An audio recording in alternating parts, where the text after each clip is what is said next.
Final ending to the trace, part 1 down below. Which brings me to my next point. Even though you stated I owe you nothing, I can't let you lose everything because you took care of me. You drive a 50-year-old truck and don't even have a job, for heaven's sake. Since this is a community property state and Richard and I did not have a prenuptial agreement when we were married, I know that you assured me that I would not lose my house, and I'm not sure how you ever convinced Ms. Starr to say the same thing. I will receive half of the house's value, and unless a miracle occurs, I will lose the house that I inherited 5 years ago. I'll have almost $2 million before taxes when it's sold. I will then reimburse you for every penny you have spent on us. I will pay back all of the high legal fees that Ms. Starr is going to charge you. After that, I'll cover Linda's medical school expenses. After that, I'll eke out an existence until I receive my teacher's pension and then die. And you know what? As long as Linda isn't harmed by any of this, I'm cool with that. When Barbara had finished her vehement tirade, John sat motionless. Well, Barbara, it seems I can't convince you of my promise, so let's just wait and see how this whole thing plays out. With a sigh, he rose from the chair and moved to the foot of her bed. To gauge your recovery, I must apply some pressure to your wounds. Please rate your level of discomfort from 1 to 10, with 10 being the most severe. Barbara would associate each spot he probed with a numerical value. After he was done, he advised her to rest in bed for an additional day before limiting her trips downstairs. I'm almost afraid to go downstairs. Barbara laughed. In response, John joked, I'm not that bad. As he stood up to go, he bid her good night. Barbara was getting ready for bed when the prospect of losing the house crossed her mind once more. She closed her eyes and thought maybe she should just enjoy every day she had left living there. Okay, Mom, are you ready? For all the racket that John Dupree had made for a whole week, Barbara's inspection of the downstairs area revealed that not much had changed. Linda moved to the wall and reached up to turn on the light dimmer switch that was no longer in use. The crystal chandelier Barbara had last seen in action when she was a young girl visiting her grandparents suddenly burst into a dazzling radiance throughout the room. The lovely light filling the room began to evoke happy memories of a time when things were much simpler. Barbara moved around the room, covering her mouth with her hands as she did so and gazing up at the chandelier. She recalled that when she came over one day and it wasn't working, her grandparents had informed her that the electrical wiring had failed. It hung stately and impotent on the ceiling for all those years. Her father had gotten an estimate to fix the house when her parents moved in, but it was decided that it would be too expensive to remove the old knob and tube wiring, replace the plaster, then repaint and repair the room. Mom, do you like it? In order to avoid damaging any of the wall, Mr. Dupree fished a new electrical line to the light. After that, we took the crystals out and let them soak in white vinegar. Observe how it shimmers throughout the entire space. Linda cried out. In addition, he replaced the rheostat, which regulates the dimmer so you can adjust the lighting's intensity. He said, now look at the floor. Do you recall how the wood had those exposed areas? After renting a floor sander, Mr. Dupree refinished the first floor's flooring by sanding it down completely. It surprised me that you never detected any smells. Barbara looked at the spotless, uniformly stained, varnished floor reflecting the chandelier now that Linda had pointed it out. She considered the amount of work required to achieve such a beautiful floor. It did not deter Linda. Mum, come on in. Do you recall how these French doors were stuck shut? Mr. Dupree said the house had settled over the years, which put them in a bind, but Linda opened them with ease. After taking them down, he promised to make the opening square once more. Nevertheless, they are now operational, and we can access these rooms without having to go around completely. Come here now, Linda ordered, guiding her to the location that used to be the entrance to the basement stairs. Be careful, Linda, don't fall in. Barbara screamed at her to keep out of the pit. Rather, Linda casually descended the newly constructed staircase to the lower level. Here, I've been discovering the most interesting details about our family. Too bad we were unaware of it the entire time it was here. Barbara had to admit that she was in awe of the modifications that kept the house's aesthetics intact. She had been on her feet long enough to start bothering her, so she told Linda. She had been looking forward to going on exploration expeditions with her daughter into the basement. Linda informed her that while Mr. Dupree was working in the front yard, they would take a break on the porch. Taken outside to the porch by Linda, a shirtless John Dupree was breaking up the remnants of the wrought iron fence that once surrounded the house with a heavy sledgehammer. The flimsy, rusted fence with the crumbling bricks and mortar was found by vandals 2 Halloweens ago, and they tore it out of the foundations. After Barbara and Richard received a quote for replacing the fence, the homeowner insurance company objected to the $30,000 estimate. After Richard made a $4,000 settlement, the fence was removed. Mr. Dupree plans to have the fence replaced. He explained that he would create a template, insert precut wrought iron into it, bevel the areas where the iron rods connected, weld the rods, smooth out the sharp edges, and apply black enamel paint to the designated areas. He informed me that we had to choose the ornamentation to place atop the vertical rods. Barbara kept looking at John Dupree's body while he worked. His physique brought to mind the vintage kung fu posters of Bruce Lee. He had such explosive power packed into a thin, wiry frame. His pale white torso was adorned with 3 scars that resembled spiderwebs, which caused her to frown. She pondered, I wonder how that happened. When he finally realized who was watching, he quickly put on his t-shirt. Good morning, ladies, he said as he approached them. Good morning, Mr. Dupree. Just showing Mama your handiwork, Linda replied. I'll bring us some lemonade and you sit down. John Dupree wiped the perspiration from his brow as she left to go to the kitchen, then grinned at Barbara and said, Last project. John filled a glass to the brim and gave it to Barbara, then to Linda, then to himself. As soon as Linda showed up holding the pitcher and glasses filled with ice cubes, Barbara observed John sipping the tart beverage with gratitude. I should be able to finish this before the holiday. It made Barbara realize how close John had come to becoming a recluse. Mr. Dupree, why do you hide during the 4th? Linda inquired. When Linda posed the question, Barbara was astounded by how John appeared to age by 30 years. The immense anguish and sorrow that covered his features. Barbara assumed he was not going to respond to the question because he was silent. Miss Linda, I'm not prepared to tell you that today. John Dupree excused himself and headed back to his home as the casual conversation had come to an awkward halt. I didn't mean to upset him, Mama. Linda was crying. That's okay, baby, you can apologize to him later. Actually, for the remainder of the week, they did not see him. The Warrenton Historical Society showed up at Barbara's house like clockwork and started decorating for the occasion. Barbara was very much tempted to follow John Dupree's lead, but she gave in to the society at the last minute.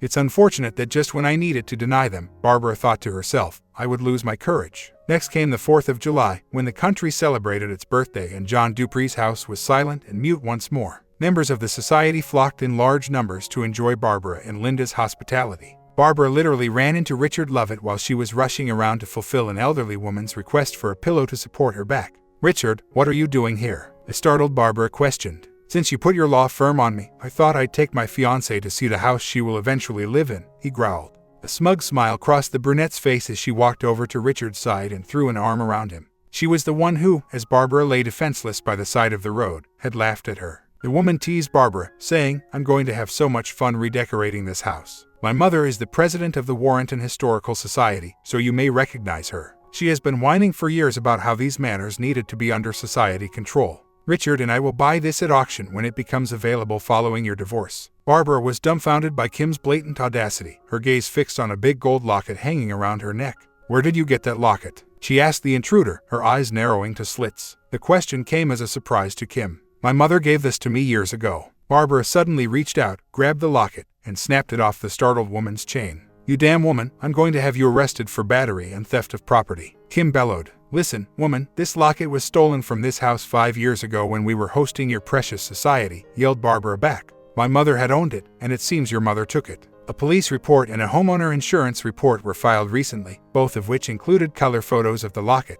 When Barbara unlocked the locket, a black and white picture of her and her mother enjoying one of Barbara's victories as a track star emerged. Here is a photo of Allison Farrell, my mother, and me. Her entire name is engraved in the locket, in case that isn't sufficient evidence for you. When I was born, my mother received it from my father. The locket is also engraved with my birth date. Thus, you are the only one who will be arrested, so feel free to call the police. I want you to leave my property now. In fact, I want to kick all of you sorry women off my land right now. After the society's members were forcibly removed from the premises, a flurry of activity broke out. Barbara helped them out by throwing their possessions into the street from her lawn in front of a cheering audience. Let this be a warning, that will be the last thing you ever steal from me, Richard Lovett. Barbara exclaimed as she stood in front of the throng, breathing heavily and looking straight into her estranged husband's shocked face. She went inside and used her speed dial to call a number. Hi, Ms. Starr. My name is Barbara Farrell. Yes, going forward, I will go by my maiden name. You are going to earn your keep, I just wanted to let you know.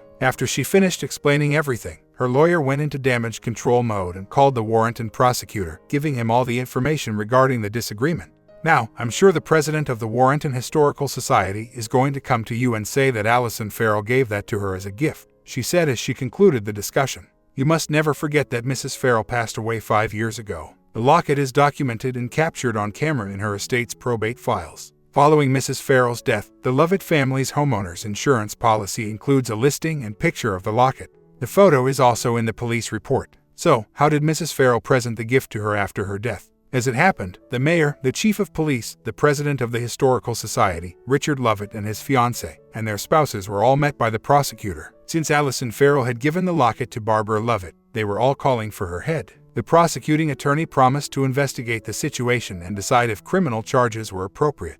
After they departed, he said a silent prayer of gratitude to his law school friend Veronica Starr for alerting him to this danger. Barbara received many cards and notes from well-wishers on July 5th, expressing gratitude for her refusal to comply with the society. A package with a card addressed to her was also present. When she opened it, she discovered multiple pairs of thick athletic socks and a brand new, size-appropriate pair of New Balance running shoes. Several pairs of running shirts and shorts were also present. "Congratulations on your Independence Day" was written on the envelope, and the little card said, "Everything in moderation." She returned home to find her wrought iron fence up, complete with the original ornamentation, on the day she had the surgery. She was half regretting that she hadn't asked John to fix her mom's greenhouse. Upon entering the backyard, she discovered that the greenhouse had been completely restored and was fully furnished with brand new equipment. She decided to start planting orchids as soon as she took off her compression bra and finished her 2-week recuperation period. Every time John stopped by to see how she was doing, he gave her a gift, a potted orchid. He would go and repot the orchid in her greenhouse after showing it to her. It would be a different variety every day. When her recovery period finally came to an end, she entered the greenhouse and discovered that there were 3 he hadn't shown her for every one he had. Vibrant, living orchids filled the entire greenhouse. She almost regretted moving away from him after giving him an impetuous hug. It had been a while since she had dated a man, she realized. Can John accept the offer of being a friend with benefits? Would she? Perhaps she should have given this some serious thought before bringing it up to John. Because this would be a game changer, however you cut it. What impact would that have on her divorce? In their custody dispute, would Richard use the information to portray Barbara as a dirty woman? He would, without a doubt. This was a very bad idea just on its own. John was only aware that a stunning woman had been hugging him 1 minute, and then she had frozen his arms and pushed him away the next. He was unaware of his actions. When she gave him a hug, could she have felt him? She had to have. How on earth does he say he's sorry for that? He left behind a very sad person. The divorce case had become highly volatile in the interim. Richard and the society had vowed to burn through every last dime Barbara had after she had embarrassed them. Their goal was to increase the legal fees by filing deposition after deposition. An army of expert witnesses was retained, forcing Barbara's legal team to retain an army of its own experts. That had resulted in a significant delay in the proceedings. They even attempted to have Barbara fired from her position as a teacher, but that was thwarted when her attorney gave the school district a brief call. Barbara became stressed out as a result of everything, despite her lawyer's constant insistence that she should handle the worrying since she was getting paid to do it. Barbara did start running again, but she went cautiously and slowly this time. The first run was limited to a circuit around the block. Barbara was determined to exercise self-control this time, even though it seemed absurd to consider how much stretching and warm-up she had to do for such a short distance. There was another run 100 yards away, and an additional 100 yards were added in the third run. She kept adding 100 yards each day for the remainder of the first week. She only ran the distance she had finished by the 7th day of the second week. She would thus adjust to that distance over the course of the second week. She increased the distance by 100 yards on the first day of the third week. She added a little amount every day for the third week. She went on acclimation runs during the fourth week. And so it continued. Even weeks were acclimations, and odd weeks were increments. Barbara didn't have an easy time. It took some time for the soreness to go away, and Linda and John were worried that she might push herself too far. But she ran on, determined to follow her plan. She felt as though she was floating when she weighed herself and saw that she had lost that first pound. But she knew that she would actually gain weight for a while as the fat turned to muscle. She was determined not to give up. Linda and John would give her encouragement every night by complimenting her work. With reluctance, she requested that they switch her meals to lighter fare in order to reduce her caloric intake. They obeyed right away and, in a show of unity, shared Barbara's meal. John shot down Linda's suggestion that she and John go for runs together. "I think your mother prefers the solitude aspect of running. Besides, I wouldn't be able to keep up with either of you." Consequently, Barbara kept running by herself as the days passed. The divorce's heat increased, and the running became increasingly chilly. Barbara kept running through the months of January, February, and March until she reached the city limits, which served as her turnaround point. As April arrived, the temperature started to rise, and Barbara started to take off her winter running attire. Now that she had a distant guardian with her, she started to notice that every run, a certain 1965 Chevy truck followed her to make sure she was okay. She never discussed it with John. When May arrived, she continued to lengthen the sections. By this point, her hair had completely lost all of its blonde bleach and was always pulled back into a ponytail. Her measurements had dropped, but her stamina had increased. The running shoes didn't cause any issues because they were well broken in. She had fallen there last June, and that was now her turning point. Every time she reached that point and turned around, she considered it a personal victory. Her guardian trailed behind her nonetheless. Young men in a car drove by her, honking and waving. She ignored them, just as she ignored the truck drivers who would yell nonstop. However, this car quickly made a U-turn on the highway and came racing toward her. When the car stopped in front of Barbara, it stopped her from running and made her anxious. The driver asked, "Hey baby, you want a party?" As he reached to take her, one of the other passengers remarked, "Of course, she wants the party." She ducked out of his reach and started to retreat. Another passenger yelled, "Oh baby, don't be like that," as he grabbed her arm and pulled her in close. Her captor laughed even harder when she started to struggle. Subsequently, she witnessed John Dupree exit his car and swiftly approach her. She shuddered at the sight of his face. There was nothing about it that she recognized as John Dupree. "Hey man, leave this place right away. You weren't invited." John brushed him off and moved on to Barbara. A passenger who was significantly larger than John moved to block his path. John hit the young man 3 times in a split second, causing him to collapse to the floor. The driver and another passenger then turned on John as a result. John swiftly rendered them inoperable with a series of maneuvers and advanced toward Barbara. Barbara heard the switchblade snick as it locked into place as the passenger holding her reached into his pocket. John stopped in front of the man, still not showing any signs of fear. John told the young man what he planned to do to the man who had attacked his woman in a voice Barbara had never heard before. John looked coldly at the young man and assured him that retribution would be severe, prolonged, and ultimate. There was only one chance for him to escape with his life. That would mean the man had to let go of Barbara and move on, or else the mother of the young man would still be lamenting her son's passing. Without any delay, the man let go of Barbara, let go of the switchblade, and started sprinting along the street. Barbara sobbed while being held by John, who then escorted her to his truck and drove her home. She knew that John would be nearby to protect her, so that didn't stop her from running.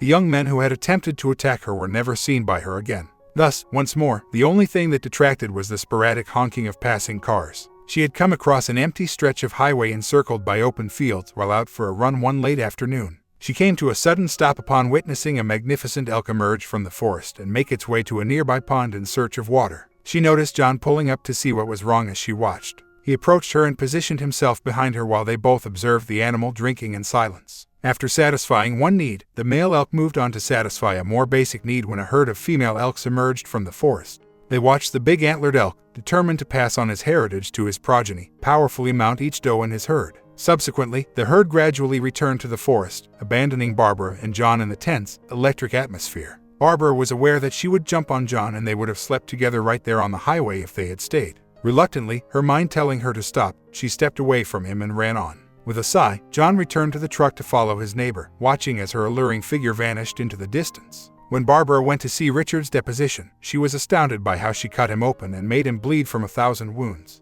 Meanwhile, Richard's lawyer had spent hours mocking Barbara with depositions from associate attorneys at Ms. Starr's law firm. They pestered Barbara with personal questions in an attempt to make her lose her composure and reveal something that would hurt her case. After that, they would offer feedback on Barbara's answers and demonstrate a better course of action. The day of Barbara's deposition finally arrived. Barbara was nervous as she took the oath of office, even though her lawyer had assured her that she would be all right. Richard's lawyer tried to trip Barbara up all day, but she managed to get out of each trap. To her amazement, Barbara found that many of the questions in the mock depositions were exactly the same ones that her own attorney had asked, and Barbara's easy responses frustrated Richard's attorney. When the ordeal finally came to an end, Barbara went to Ms. Starr's office. "In general, Barbara, I think you did well. I would have preferred different answers to a few of the questions, but that was the case in every deposition I had participated in. They are unable to use the serious accusations they made against you to try to impeach you because you refuted them all. I am aware that this has been a protracted situation. Allow me to share my predictions with you. Warrenton is divided over this case. You will learn what others think of you, and some of that information will be hurtful. Members of the society and their families oppose you vehemently. Richard is also working against you through his business connections. 75% of your neighbors support you. For you, your fellow educators are adamant as 20%. I think they'll start with every expert they have. They will attempt to use Linda's neglect as evidence that you are an unfit mother. They will then attempt to fit that theory by shoving some of your friends' and neighbors' testimonies in. I'll do everything in my power to limit the harm, but you can be sure that after the trial you'll have to reconsider the friendships you once held." The 3rd of July was designated as the court date. The 2nd of July saw a nervous before the trial. Barbara started her final run. She warmed up and then started her run on this overcast, potentially stormy day. She moved from her block through her neighborhood, through the downtown area, past the city limits, and onto the joggers lane beside the highway, all at her usual pace. The time passed and there were only the sounds of her feet hitting the sidewalk and her calm, easy breathing. She began to consider how much a year could change. She was about to lose her house, her husband, and perhaps most importantly, her daughter. Barbara became even more enraged at the thought, quickening her pace. Just 2 miles from Lake Warrenton, she arrived at her turnaround point when she was startled by a menacing rumble of thunder. Despite the rain falling, she chose to walk down the highway despite remembering the agony.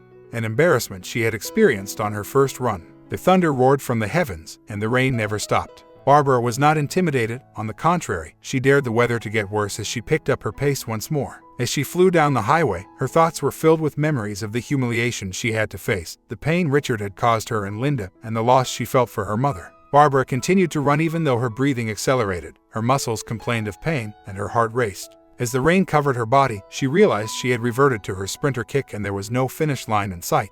Even though she was a mile from Lake Warrenton, she remained determined not to give up or slow down. She raced down the final mile, step by step, until she came to a stop beside the lake. Her legs rejoiced at not having to run, and she leaned forward, hands on her knees, gasping for air. She was experiencing a range of emotions, and she started crying while standing up, her chest heaving and her arms reaching skyward. She let out a cry of triumph and rage as the rain soaked her. Then she was crying in her cathartic state, with John in her arms. Her mouth automatically went to his, expressing their shared desire. Their bodies were probed by hands as they gave each other a tight hug. As they shared this private moment, time seemed to stop and they kissed again. Barbara cupped his face in her hands and met his eyes. "I have to finish this." Her hands stayed on his face as John reached out and grasped them. "I know." With reluctance, they separated and exchanged blank looks. Barbara turned and jogged easily home, with John getting ready to trail behind. Richard strode into court the following morning, accompanied by Kim and the whole Warrenton Historical Society membership as show of support. Richard's hired experts were the first witnesses, as Barbara's attorney had suspected. The first witness sat up on the stand, smugly claiming that Barbara had interfered with Linda's growth and development. The expert was exposed as a fraud and fled in a state of embarrassment, but Veronica Starr calmly and methodically dissected him. As Ms. Starr's preparations started to pay off, the next witness experienced the same thing. Following that, all of Richard's witnesses started to play it safe with their testimony to avoid the mockery they would otherwise endure in court. Richard's lawyer watched in frustration as his strategy failed to establish Barbara's suitability as a mother. Nevertheless, he managed to establish that Richard and Barbara were wed at the time Barbara received the house. His client was therefore entitled to half of the house's value. Barbara sat sullenly watching Richard give Kim a triumphant smile as they rested their case. With poise, Veronica Starr stood up and declared that she would like to call John Dupree as her first witness. As John took his oath of office and gave his name and address, a startled Barbara observed, "Mr. Dupree, who are your neighbors?" "Currently, Barbara Farrell and her daughter, Linda," John responded. Richard was obviously troubled by John's use of Barbara's maiden name in his response. "Mr. Dupree, to your knowledge, does Ms. Barbara Farrell have any ownership interest in her homestead?"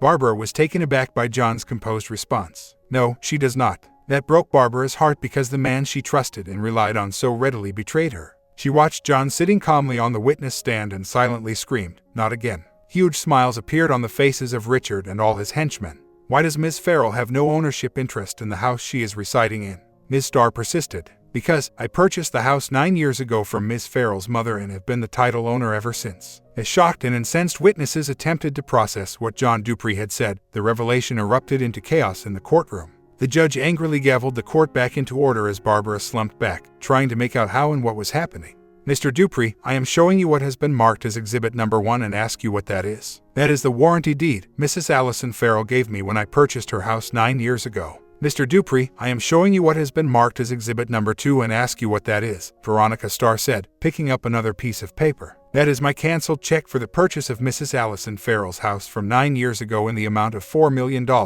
Barbara gasped as she realized that, yes, her mother had sold the house, but what had happened to the proceeds? Furthermore, how did John get the funds to purchase it in the first place? The land registry book from Warrenton's circuit clerk's office followed, confirming that the registration had been accurately recorded. Then a video was shown, and Barbara watched as her mother and John went through every step of the process, including close-ups of Allison Farrell's check and the warranty deed. The conversation about John agreeing to contribute funds to the escrow account used to pay the house's taxes was even captured on camera. Despite the objections of Richard's attorney, every exhibit was admitted into evidence. The cross-examination followed. With every innuendo that John had ever submitted, Richard's lawyer lashed out. He was in a desperate attempt to make a decisive point against John. Barbara's anger increased as he made fun of John. She finally sobbed, "Make them stop."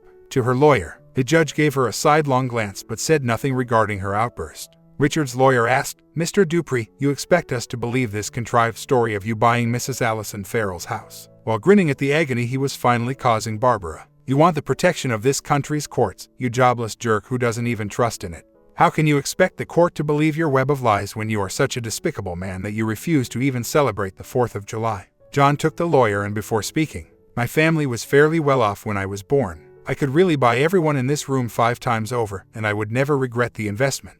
I was pretty conceited as a child, expecting my life of luxury. Like you, sir, I was an annoying idiot until I met Morgan in college. When I saw her at the party, I knew that as soon as she found out about me, I would be in her pants. Rather, my actions disgusted her, and it made me feel inferior that I was unable to win her over. I made up my mind to get her to submit to me before moving on to find another victim. However, nothing I tried to do could get her to reconsider. After she turned down yet another of my persistent requests to go on a date, I eventually asked her what she was seeking. She answered, and it was pretty much everything I wasn't. I tried to change into the person she wanted me to be after receiving a wake-up call from her. After I persuaded her that I was sincere, we went on our first date. She was the one. I knew that when I kissed her goodnight. John grinned at the thought. We proceeded at her pace. I didn't try to hurry things. My family was astounded by my transformation as I made an effort to atone for all of my previous transgressions. Morgan announced that she was heading to medical school when we talked about our future. Naturally, I made up my mind on that. When the events of September 11th occurred, both of us had just started medical school and were about to graduate. After giving it a lot of thought, I decided to enlist in the Marines. Morgan was so upset when I told her I thought it would mean our breakup. I told her that I had changed because of her, and that she would accept it if she had any respect for me as a man. She sobbed and agreed to accept it if I would make good on my promise to see her again. My drill instructor yelled at me as I found myself in basic training, wondering what the devil I had gotten myself into. At Camp Lejeune, we were undergoing a conditioning run with fully loaded knapsacks when I collapsed. When my DI approached me, I was completely prepared for him to scream. "Doc, when you're at the end of your rope, all you got to do is take one more step," he said quietly, squatting down. I got up and managed to make it by taking one more step after another. When it happened, we had been deployed to Afghanistan for 3 months. The Taliban had ambushed a convoy, and numerous injured people required medical attention. Despite being assigned to the base hospital, I offered to ride the relief helicopter instead. We had a crash landing when we were about to land after being hit by an RPG. Straight into the heart of the ambush, we clambered out of the helicopter. I would crawl to the guys and drag them to cover while I got hit on both sides. I would go get another one and quickly tend to their wounds. I would fire a few rounds from my M16 to provide us with some cover before attempting to lead them to safety. I can't even recall the exact moment I was hit. All I knew was that it would be more difficult to flee when I looked down and saw my bloody leg. After applying a bandage, I hobbled back out there. After taking another blow, I collapsed upon witnessing 6 Taliban members removing equipment from Lance Corporal Tyree Washington's body. One of them raised a large sword in his hand. I shot him first because I knew he was going to decapitate Tyree. That caught their attention, and we started exchanging gunfire. I reached Tyree by shooting or chasing the remaining ones away. I discovered that he had a pulse and started tending to him while the Taliban continued to fire at me. I removed my body armor so that I could cover Tyree and keep him safe. I sustained 3 more wounds during the rest of the fight. I knew I was going to die because I was becoming weak from the blood loss. My only regrets were that I couldn't save Tyree and that I wouldn't honor my pledge to Morgan. Imagine that I was a snotty little kid who was determined to get wasted and wreck Corvettes, and then I developed actual compassion for my brother, a black kid from a ghetto who was a Marine. In my old life, I would never have given this guy a second glance. As rounds hit all around me, I continued to try to stay vigilant and fight. I began to feel like all I wanted was for it to end. Subsequently, I heard my DI telling me to simply take one more step in my mind. I therefore persisted in doing everything I could to live and save my friends. The Taliban started charging at me for no apparent reason, so I fired back at them until I passed out. When I awoke, I was receiving treatment at the base hospital and getting ready to be sent back to the United States. I was informed that the Taliban decided to charge because they were making a final attempt to reach us when the gunships arrived. When our relief arrived, Tyree and I found about 20 bodies next to us. The fact that Tyree and the other guys I treated made it home was more important to me than the Navy Cross they gave me for what happened that day. John grinned. When I got home, I was being treated at Bethesda and Morgan came into my room crying, "You made it back." I was limited to giving her a hug and telling her how much I cherished her. It was difficult for me to acclimate. I went back to many of my old habits because of physical therapy, my increasing reliance on painkillers, and my post-traumatic stress disorder. At last, Morgan snapped me out of my delusions and told me I needed to change. Just the prospect of losing my angel was all it took to regain my focus. I had many obstacles to overcome, but eventually I got things under control and was eager to start a family with Morgan. Her doctor noticed some readings that disturbed him during her annual checkup. After doing additional tests, they discovered she had pancreatic cancer. She was on her deathbed before we could even start administering chemotherapy for it. She gave me a smile and said, "You have to let me go," as I was pleading with her to stay with me. John Dupree's shirt started to get soaked by the tears that had been streaming down his cheeks. With a few more moments of self-control, he spoke, "Are you curious about the day she passed away? It happened to be July 4th. That's when he started crying in front of the quiet courtroom. Barbara wept with him as she observed his body trembling in remembrance of his death. In a minute, the magistrate recommended a brief break. John was dismissed from the witness stand and left the courtroom when they arrived back. He left Barbara with a broken heart. In order to provide testimony, Ms. Starr contacted a bank representative and stated that 9 years prior, Allison Farrell had placed $4 million into her account and taken it out 6 months later. The transaction records were entered into evidence. Subsequently, an IRS agent testified that Allison Farrell had reported income of $4 million from the sale of her home on her tax form 9 years prior. The tax form copy was entered into evidence. Despite his best efforts, Richard's lawyer was unable to lead the rest of the hearing. Following the hearing, the judge approved the divorce and mandated that Richard pay Barbara back half of the money he had originally taken from the accounts. In light of the testimony, he determined that there was no marital residence to take into account because it was evidently John Dupree's property. Then he decided that Barbara would have sole custody of Linda and Richard would have liberal visitation rights. Richard would be obliged to pay child support, but alimony would not be necessary. Subsequently, he declared the hearing to be over, and both Barbara and Linda gave Veronica Starr hugs and expressions of gratitude for her outstanding work. Veronica told Barbara that although it had been a pleasure to represent her, she was leaving to spend the holiday with her family at home. In addition, Linda declared that she was heading to Beverly to complete tomorrow's arrangements. Barbara left the courthouse and started to make her way home. Walking around the courthouse square, she saw that only about 1/3 of the houses had the decorations made by the society. Most of the homeowners chose to refuse the society after her public outcry the previous year. The days of being told what to do were long gone, even though they still decorated their homes in private to celebrate. Members of the society would also not be granted special access to their homes. Let them wait in line with everyone else at the Porta-Johns. Upon arriving at her home, she glanced over at John's and saw nothing. She entered her home, changed out of the business suit she had worn to court, pulled on some cozy pajamas, and put on a basic sundress and sandals. She was smiling as she was changing when she heard guitar notes floating up to her. John was sitting in a rocker on his front porch, idly selecting notes to piece together when she went outside. There was a strong ozone scent in the air, indicating that rain was to come. Barbara went to sit in John's swing on his front porch and watched him play. She leaned over and took a swig from John's beer from the ice-cold long-neck bottle. He said in a quiet voice, "I'm sorry if I embarrassed you today." Barbara answered, "No, John, never apologize for loving someone." The neighbors came out to hear him play again, and she kept watching and appreciating his playing. "Do you want to hear how it came out?" Barbara inquired. John flashed a quick smile and said, "I already got word from Linda. I should never allowed her to get a cell phone after Richard cut off our service." She chuckled, "You know, you lied to me." John stopped playing and turned to look at Barbara, realizing the implication.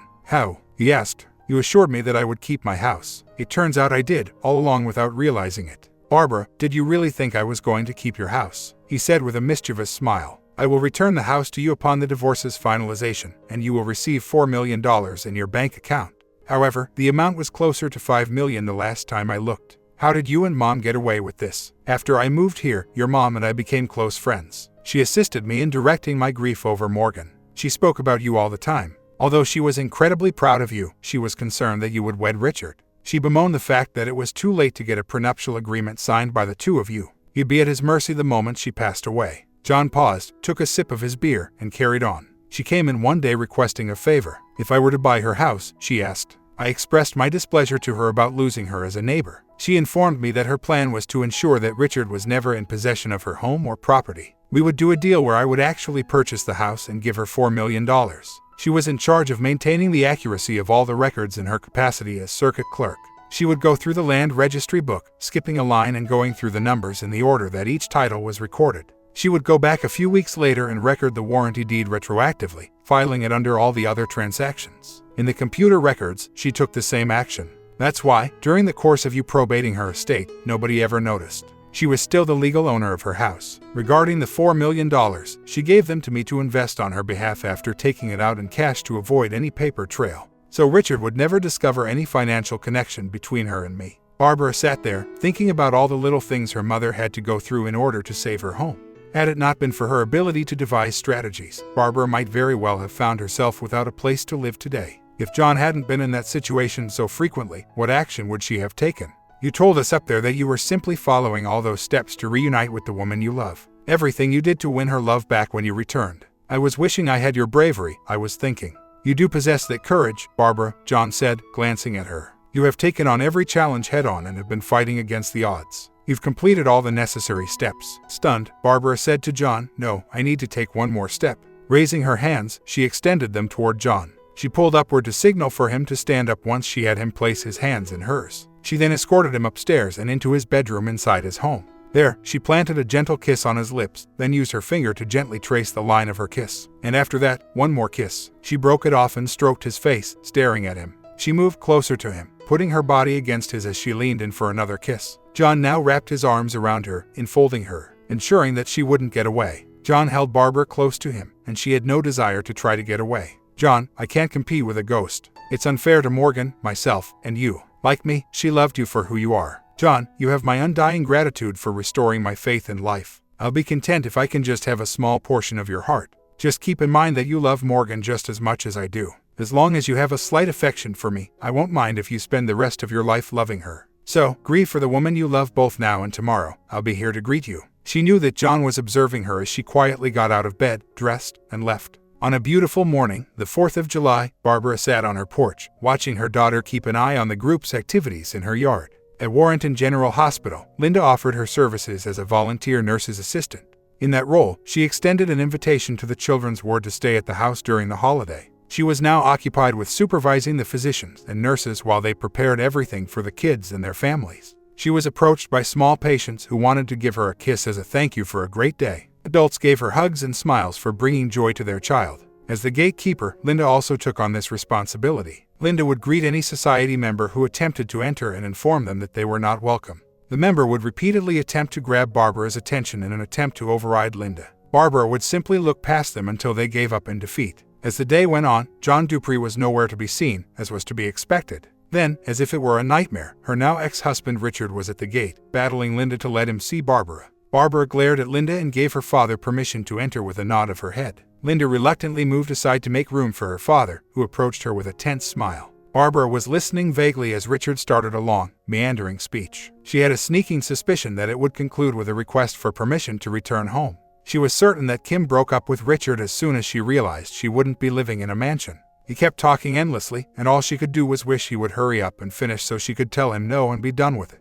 Her gaze was then drawn to a movement. For the first time in 10 years, John Dupree was seen walking in public on July 4th, and she gasped as she focused on his front porch. People started to take notice, and they told an increasing number of people to focus on John Dupree. John followed Barbara everywhere, paying close attention to her only. Barbara stood up, ignored her former husband, and walked toward John through her yard. To her, it was all about finding the right balance. The Beatles may have been correct when they sang that, in the end, the amount of love you give and receive is equal. That magnificent elk might eventually lose to a car, a predator, or a hunter, but for now, he was alive, and he would die how he chose. She was determined to walk for the rest of her life, loving only one man, even though she had no idea how much time she would have left or what lay ahead. As she ascended John Dupree's steps onto his front porch and stopped just out of arm's reach from each other, the surrounding crowd fell silent.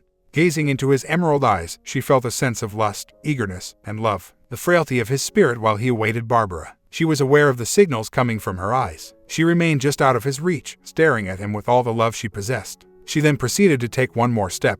I comment, you like the ending between these two. Do you like the ending from the other side? Or you prefer only stories from the guy's side? Comment down below, sub and bell, and I will see you in the next one.